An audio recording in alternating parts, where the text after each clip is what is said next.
बिस्मिल्लाहिर्रहमानिर्रहीम अस्सलाम वालेकुम। डिजिटल मैगजीन ਦੇ ਨਾਲ ਮੈਂ ਅਦਨਾਨ ਅੰਜੁਮ। ਮੈਂ ਇਹ ਟਾਈਮ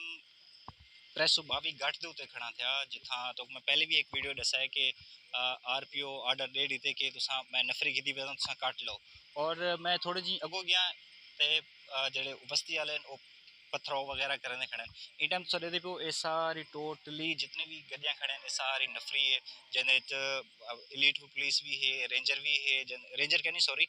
एलीट पुलिस है पंजाब पुलिस है और बाकी जितने भी अफसरान सारे इतना मौजूद हैं। मैं थोड़ा जगह गया वीडियो रिकॉर्ड करन लेकिन सकून ने अगो मना कर दिते क्योंकि वो पत्थरों वगैरह करने पान ते बाकी एलीट दे जितनी एहलकार हैं वो हेलमेट वगैरह जितने भी सेफ्टी का सामान होंगे वो सारा पा ते इन टाइम गए और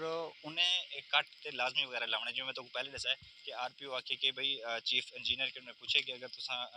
क्या फैसले होना कि असा कट लेने हैं और उन्हें कि मैं सारी जी है फोर्स वगैरह है भी चलो कट लेने हैं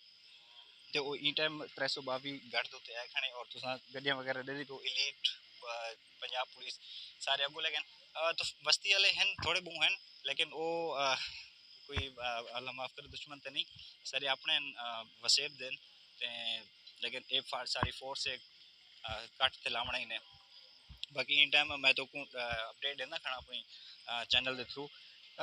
सारी आरपीओ डीएसपी डीसी जितने भी हैं ये सारे गड्डियां हैं और एक कट लवाते मतलब एक